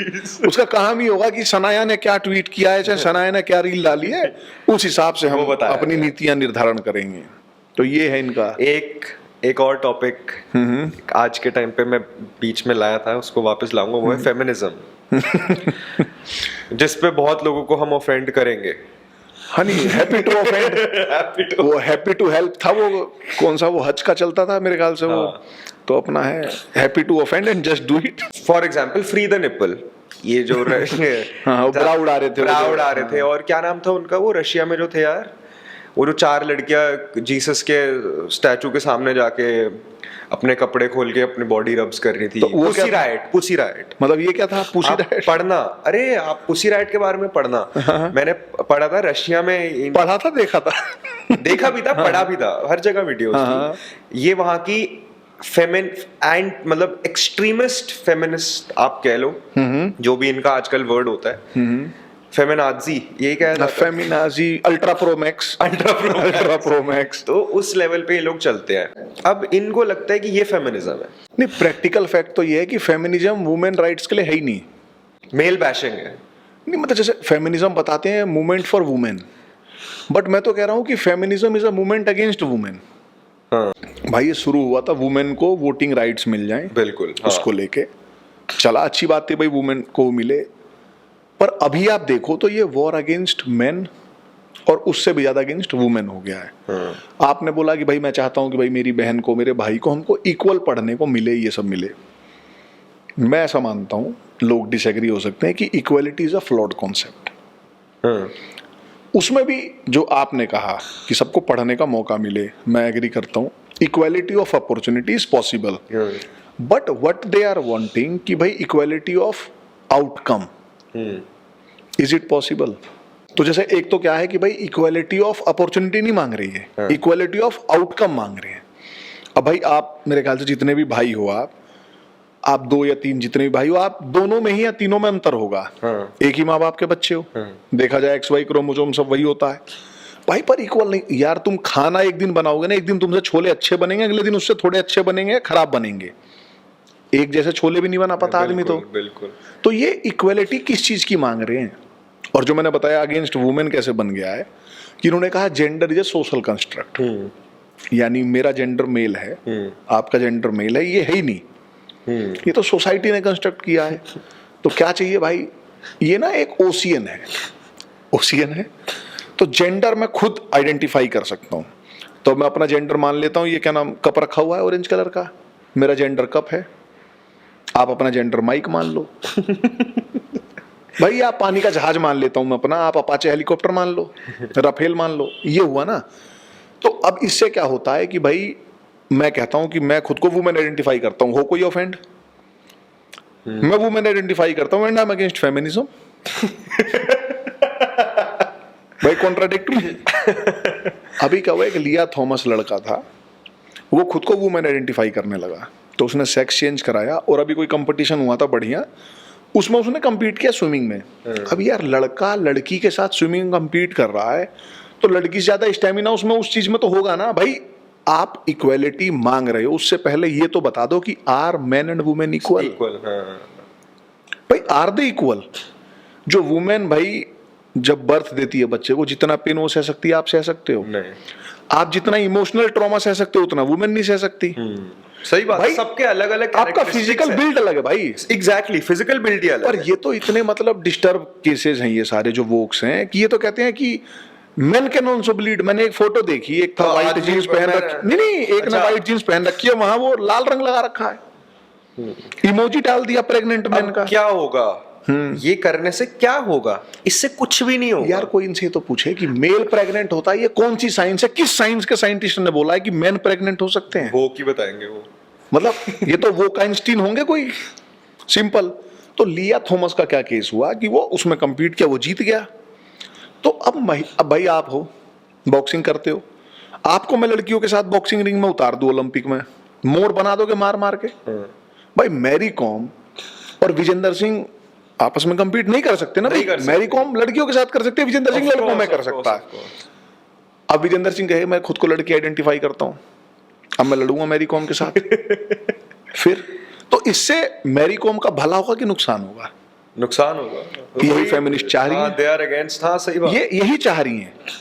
मतलब भाई लेडीज टॉयलेट है, मैं और तुम चलते हैं किसी मॉल में, लेडीज टॉयलेट में घुसते हैं, हमारा जेंडर वुमेन है, घुसने दो।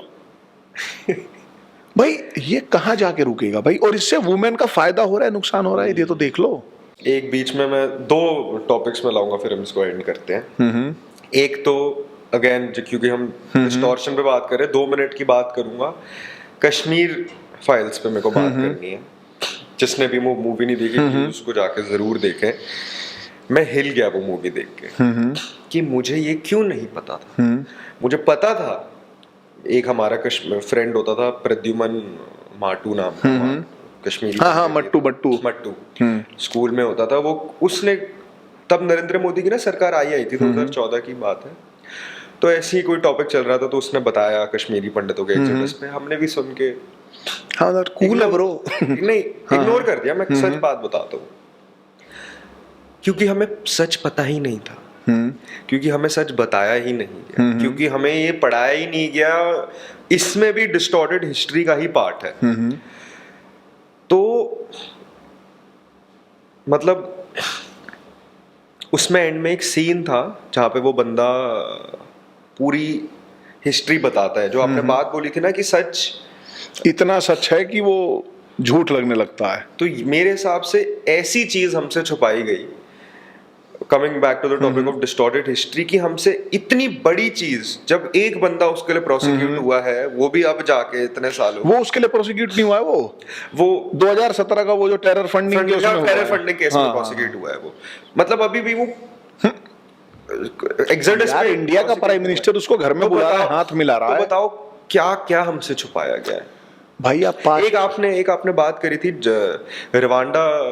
हाँ, जो ये जो आपने पहले बोला ना, पास्ट छुपाया गया है। आपका पास्ट नहीं छुपाया, छोड़ दो, आपका प्रेजेंट डिलीट कर रहे हैं।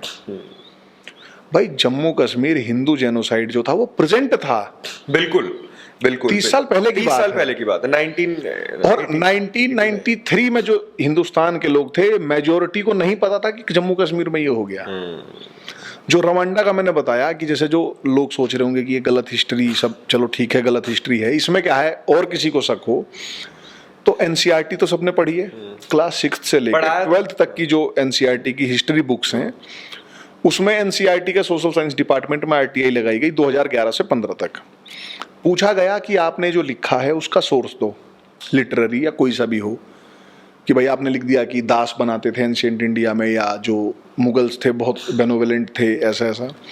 उन 100 से ज़्यादा आरटीआईज का पता है एनसीईआरटी के पास क्या रिप्लाई है कि हमारे पास कोई डॉक्यूमेंट नहीं है इसको प्रूफ करने के लिए। ये लिटरली आप जाके चेक कर सकते हो। और ये आरटीआई का जवाब भी पंजाब हरियाणा हाई कोर्ट में जाने के बाद आया है। क्लास 6th क्लास का बच्चा, 6th क्लास का बच्चा जो लॉलीपॉप खाता है, उसका ब्रेन वॉशिंग क्लास 6 से शुरू हो चुकी है, पेरेंट्स को नहीं पता है। उसका नुकसान क्या होता है कि अगर आपका एनिमी एक्सटर्नल है तो आप उससे लड़ सकते हो। What if your own nephew और ये सब अगर आपके दुश्मन बन जाए। ये लेफ्ट की खासियत है जो वो कर रही है, जो बहुत सीरियस इशू है कि आपके बच्चे आपके अगेंस्ट हो जाएंगे, आपके बच्चे आपके एंसेस्टर्स के अगेंस्ट हो जाएंगे, आपके गॉड्स के अगेंस्ट हो जाएंगे। तो एक तो ये हो गया कि आपकी फैमिली के मतलब आपकी जो अगली जनरेशन है वो आपके अगेंस्ट हो जाए। आके मुझे बोल हाँ कि पापा हमारे ये मंदिर उंदिर नहीं पूजने, ये हमारे एंसेस्टर्स चूतिया थे, ये सब हो जाए। दूसरा जो है ना, एक रवांडा नाम का देश है, वहाँ के लोग कभी हिस्ट्री नहीं लिखते थे, मिशनरीज ने उनकी हिस्ट्री लिखनी शुरू की। तो वहाँ की पॉपुलेशन को 3 उसमें बांटा, हुतू, तुत्सी, त्वा। बताया त्वा सबसे इंडिजिनस थे, फिर हुतू, ये तुत्सी आ गए, अरे हुतू थे, फिर तुत्सी आ गए। तो तुत्सी 15% थे लगभग, 84% हुतू थे और 1% त्वा थे। तो बताया कि ये जो दोनों थे एक्सटर्नल थे, यानी मतलब इन्वेडर्स थे, ऐसे हुआ। उसमें भी जो तुत्सी थे वो सबसे बड़े इन्वेडर थे। ये हिस्ट्री वहाँ की बुक्स में 1960 से लेके और 1992 तक लगभग पढ़ाई गई, 32 साल। इसका रिजल्ट जानते हैं क्या हुआ? Rwanda genocide of Tutsis. 8 lakh से 10 लाख तुत्सी मारे गए, ये फेक हिस्ट्री पढ़ाने के लिए। और अभी हम इसको एंड करेंगे। अभी काशी विश्वनाथ का मुद्दा बहुत चल रहा है, कहा जा रहा है कि इन्वेडर्स थे मुगल्स, उन्होंने और वो तोड़ा, वो उस पे एक अलग हम कभी पॉडकास्ट कर लेंगे। तो अभी ओवैसी का स्टेटमेंट आया है कि इस देश के तो जो ओरिजिनल्स हैं वो दलित्स हैं और द्रविड़ वाले हैं। तो ये थ्योरी जो चलाई गई यहाँ पे भी कि आर्यंस इन्वेडेड इंडिया, किसी को लगे कि हमें क्या फर्क पड़ता है, तो ये है कि जो पूरा नॉर्थ इंडिया है ये इन्वेडर्स हैं। तो यानी अगर कल को यहाँ क्या गारंटी है कि जेनोसाइड नहीं होगा, और जेनोसाइड होगा तो इधर का ही होगा, क्योंकि हम भी इन्वेडर्स हैं, ऐसा बताया जाएगा। तो किसी ने कहा भी था कि history is a too serious subject to be left only for historians. तो कॉमन मासेस को भी ये जानना चाहिए, पढ़ना चाहिए, यही है। इस पे खत्म करते हैं हम। हाँ, बाकी कोई फेमिनिस्ट ऑफेंड हुई हो तो मेरा जेंडर वुमेन है। कंट्रोवर्शियल पॉडकास्ट, बहुत अच्छा लगा आपसे बात करके। हमेशा बहुत सीखने को भी मिलता है, हमेशा बहुत कुछ। थैंक यू सो मच, आप आए। थैंक यू भाई। और आपको हम और मिलते रहेंगे, ऑफेंड करते रहेंगे, बुलाते रहेंगे, बात करते रहेंगे इन्हीं कॉन्वर्सेशंस के बारे में। ठीक भाई, ठीक है, नमस्कार। Thank you. भारत माता की जय।